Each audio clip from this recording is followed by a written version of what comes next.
They say that which is done with love is done well. Tonight we meet two individuals doing what they love.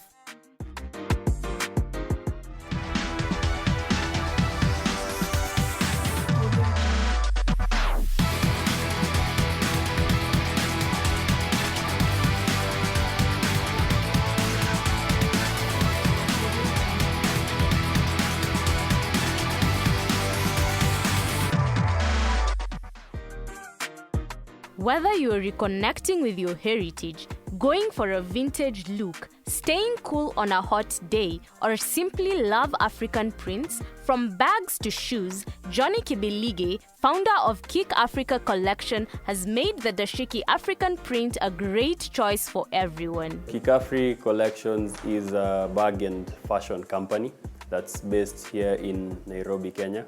We make bags and fashion clothing. Mostly in our bags we have backpacks, laptop bags, handbags, sling bags for ladies, and a variety of bags that you can think of. Mostly we also make custom designs where a person can be able to customize any design to their liking. Now on in the side of clothing we have bomber jackets, we also have kimonos, just a touch of clothing so that they can complement each other with the bags. They say necessity is the mother of invention. Johnny's idea was born in campus when he was unable to find what he was looking for. It came to me when I wanted a bag. The bag that I used to have was worn out and I needed another bag. So in my usual routines, I went downtown to look for a bag that was functional like the other bag, but I could not find the exact bag I was looking for. That prompted me to want to make something custom for myself. Once I found out that I can be able to make, customize my own bag, I felt also the need to make an infusion of the African culture. That's why most of my bags use the materials from African origins, like kitenge, we have Ankara, mudcloth prints, bologan, from different parts of Africa. Successful idea generation should be filled with both creativity and the freedom to explore. It is with a similar vision that Kick Africa operates. So it's an interesting process because the whole idea starts with me. I visualize the bag that I would want to design. So I take a bit of time. I design the bags myself. I specify the sizing, the placing of the zippers, the number of compartments, the type of bag, and the material to use. Once I've been able to design the bag itself, I then engage my designers who are the ones who actually fabricate the bags and come up with the actual model of what I had envisioned. And once they do that, using the materials that we source locally, we get our African print materials here, actually get them from Eastleigh, and most of the other materials, we also get them here locally. Once they've been able to fabricate the bags, then the bags are ready for shelving. That's why you can see some of them here placed, and we have them here on our physical market shop, or we can also get nice photos of them and place them on our website and social media platforms for other people to come and check them out. In the growing gig economy, many professionals are taking on a side hustle in addition to their full-time jobs. But in time, Kick Africa became Johnny's main hustle. When I was in campus, it was just a side hustle.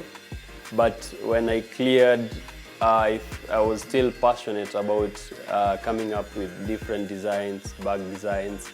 And immediately I just took it on as a main source of income, and that's what I do fully right now. While many entrepreneurs and business owners parade to banks or small business lenders for loans, this young man found a creative approach to get capital. Campus, it was hard to get funding, so we were just, getting any sales that you make, you just use it to survive and put you through campus, the small requirements that you'd want. But after you've cleared campus, you realize that the business has to be functional and has to have income and capital for it to grow. So I had enrolled in a pitching competition. It was organized by a group called Christian Business Angels. And in the competition, I enrolled in 2019, got through all the phases, and I was able to get funding since I won the competition. So I got funding for my business, and that's how I secured my first capital. As we walked into his shop, we met with a variety of unique designs, all inspired by authentic African prints. The fact that people can be able to customize the products, it's a plus to us because it gives them a sense of, it's more personal to them, that they feel that they've designed the bags themselves. And also the quality, we truly emphasize on quality on our products. We use the highest quality fabrics, and everything that accompanies our products is sourced, to cater for in terms of durability and style as well. Johnny expresses that all his unique products are handmade, and for this reason, he requires a team. My team is a team of 6. I'm the CEO, I'm the coordinator of all that's going on. And I also have a salesperson. And then I have my design team. My design team consists of 4 individuals. I have one person that makes for me the footwear, the indoor slippers. I also have 2 people that do for me my clothing, the bomber jackets that you're seeing, or any other clothing that we have. And I have another person that's doing for me my bags. So in total, we consist of 6 people. Whether they like it or not, business owners end up wearing many hats, and a day in the life of this young man includes dozens of other things to advance the progress of his business. A typical business day for me is once we are open, we have our physical shop, and we also have our online platforms that we also sell. So our physical shop is to cater for people who want to interact with the products. So we usually keep it open from 9 a.m. to 7 p.m. to allow for physical interactions with the products. On another segment, I engage my customers online also through the social media platforms and also through our website, because all our products are listed on our website also. So, the whole day we just look for clients, and by the end of the day, we're able to maximize on the physical stores and also on our social media and website platform. For one to truly reach their potential, you need to identify your passions and talents and create ways to utilize them each day. I knew that I would be in entrepreneurship. I've always had a sense in me that was entrepreneurial. But I didn't actually know that I'd be in the designing space. I usually call it, what I do, I call it a creative design, because I come up with products, It was not what I wanted to do, because actually I studied for construction. I did construction management in campus, but once you get out and you realize that there's a passion in you that, you feel like it's time for you to release it, and actually do something about it. And it was very complementary with what I studied in school, because when I was doing construction, we were building products. We were coming up with creative designs of buildings, but this one is also in a similar way coming up with creative designs of bags and other products. So it's interesting that it's not what I wanted to do, but I found myself here and I'm happy about it. No doubt, pursuing your dream job can be emotionally satisfying, but Johnny explains that his business faced a lot of setbacks. When I launched my company was actually the time when we had our first COVID case. So it was the way I had planned for the year didn't go exactly as I had anticipated, because the entire year, we were on lockdown and nothing was actually happening. But for that period that we were still building ourselves, there were also some other challenges, like getting the right designers who can be able to actualize the products the way you want. It was quite challenging as I was jumping from one designer to another, because some of them didn't share the same vision, some of them couldn't produce the quality that I wanted.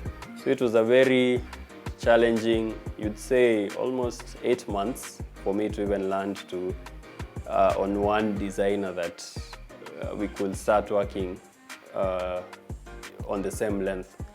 What I would have done differently was maybe to know the problem early enough, because I worked with one designer that would not reform. Like, I think that's how the person is. So I stayed long enough that it prolonged my ability to now move from that stage of getting a designer to something else. So I would have noticed early enough and start looking, for other designers early enough, so that that segment, that challenge could have been dealt with early enough. With all said and done, this young man is planning to scale high. The world is usually dynamic, but I see myself, first of all, I see us having more products, because our emphasis is the African style and using African prints to come up with very interesting products. So we want to take a hold, of the Kenyan market, so that most can have many people interacting with our products, a well-known brand, providing different aspects in the fashion industry. And also, we also look to have a footing in shipping our products outside the country, especially targeting Europe, because already we've started interacting with that market as well. But we would want to have a bigger footing in their market, so that we can be constantly supplying products to their markets, spreading the African culture and heritage to different parts of the world. That's where we are seeing ourselves mostly in 5 years.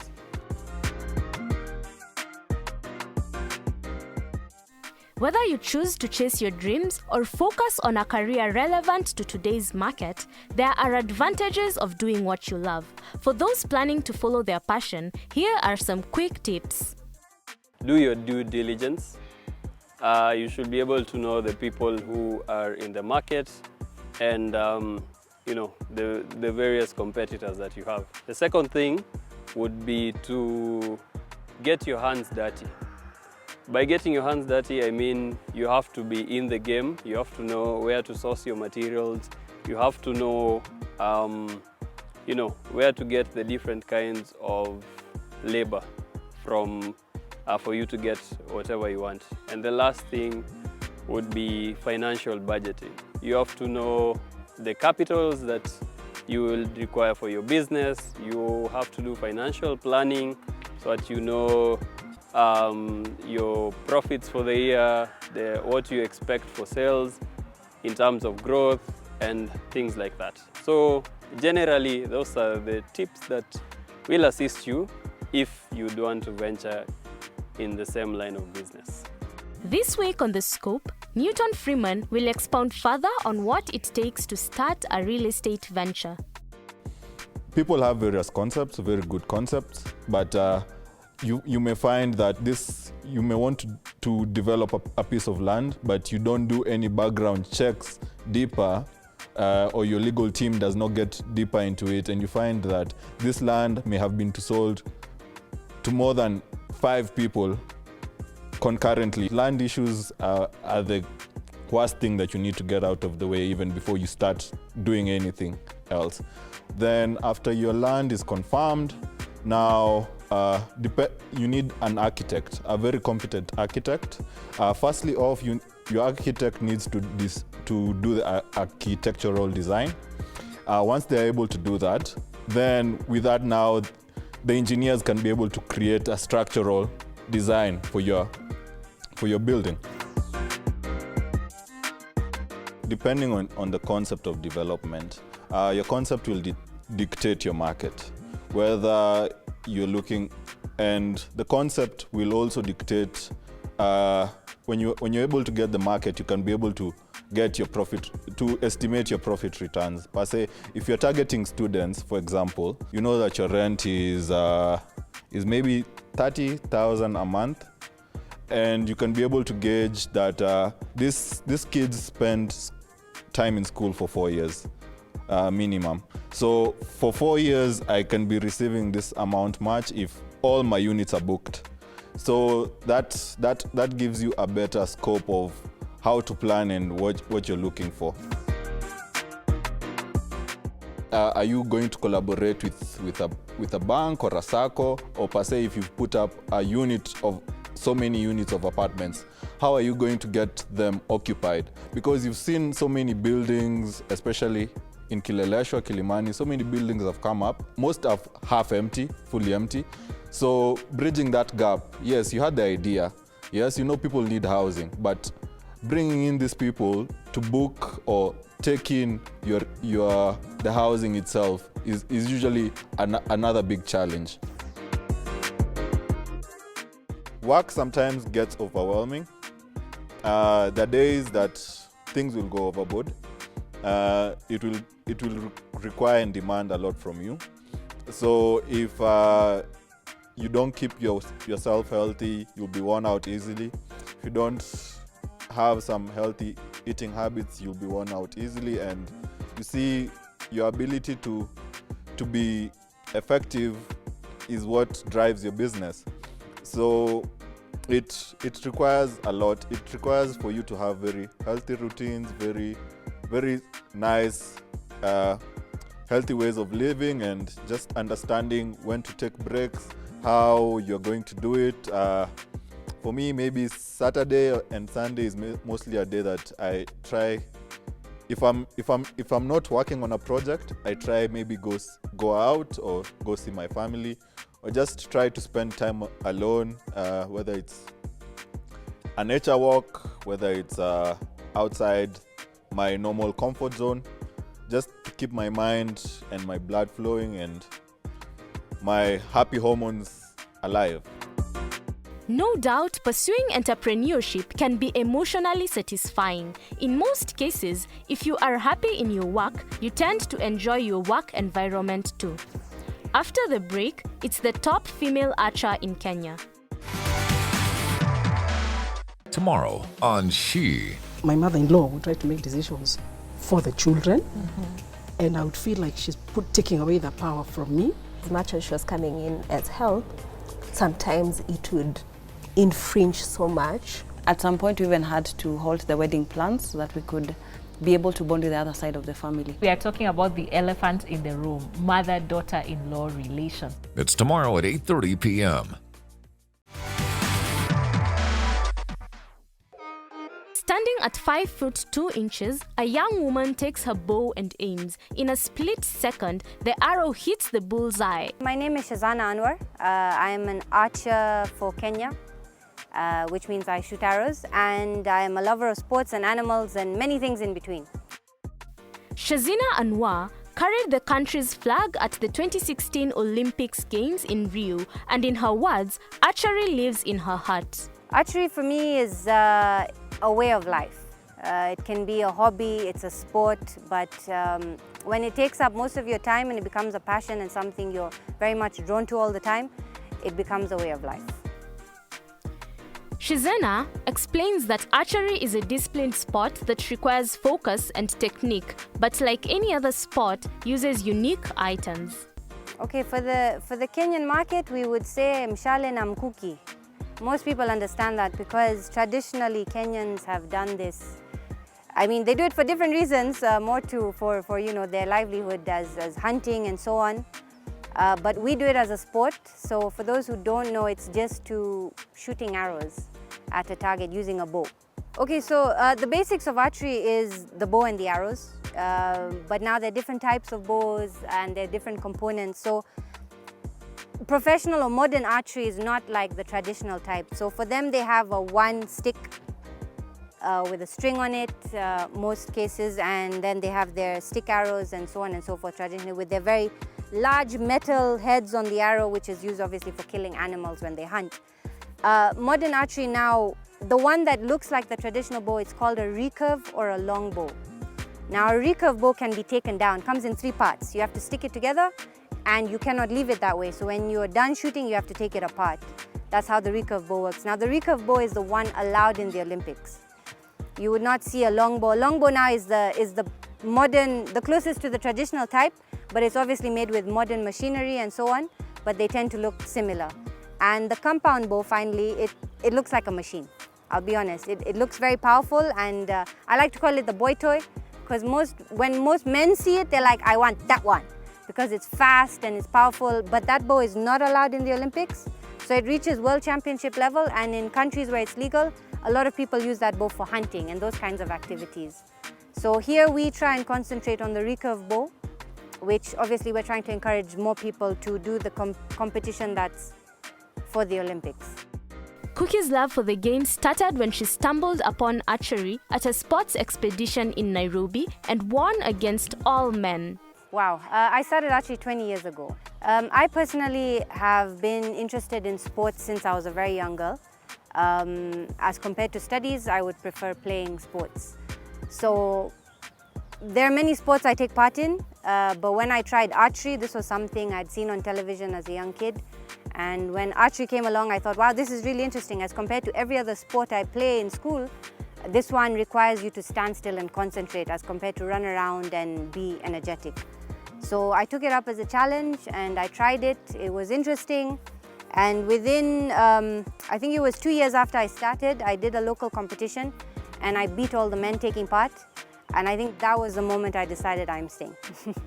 Her first win propelled her to qualify and be selected for many more games.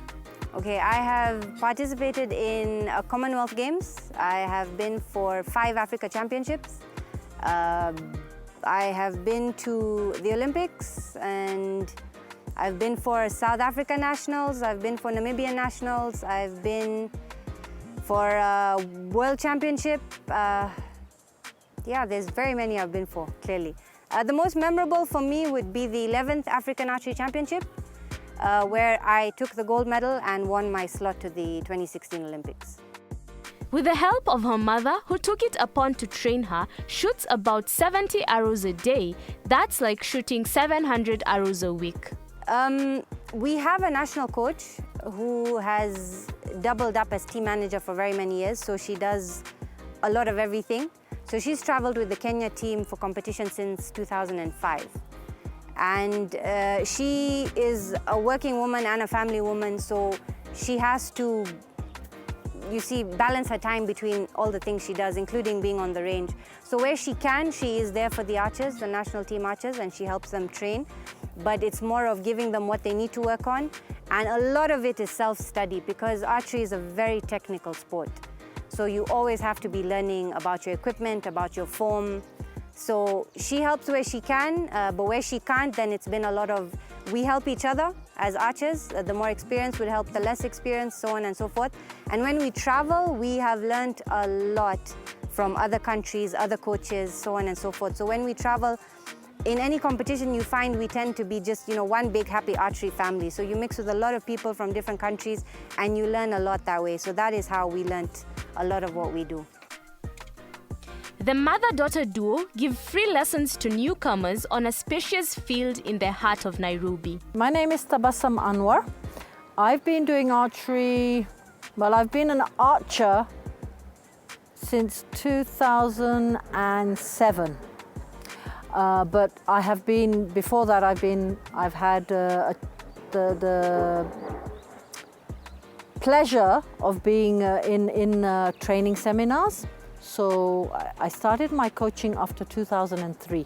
I prefer to start coaching a child who's over 10, because that way they heed to what you're telling them, they understand what you're telling them, and they comprehend it as well. In Olympics, we have a bow called a recurve bow. That is what Shazana has been shooting. That's what most of our competitive archers here in Kenya shoot. It's basically a bow that's not used for hunting, so that's why it's been kept in the Olympics. What I'm holding is a compound bow.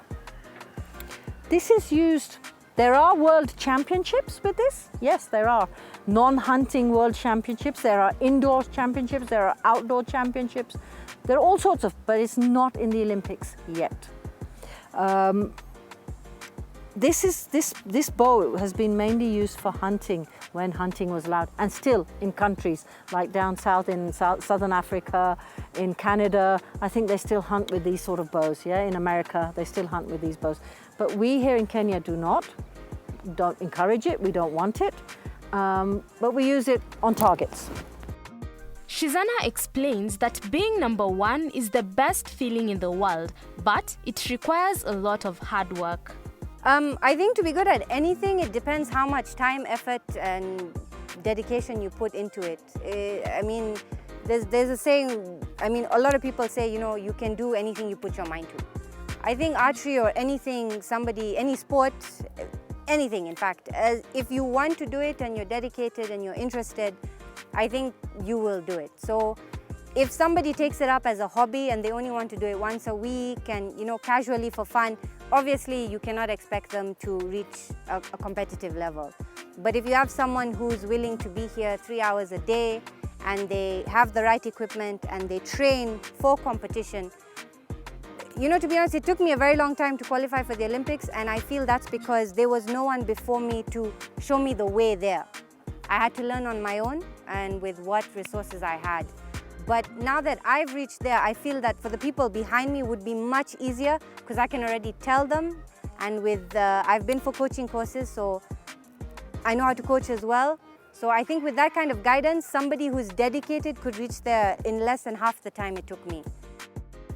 From the way she talks and handles the game, it's evident that this young woman found her passion. I think being a sport, to start off with being a sport, I was very drawn to the fact that it's a sporting activity. Then of course when I started doing it, one of my first competition actually locally, I managed to beat all the men taking part.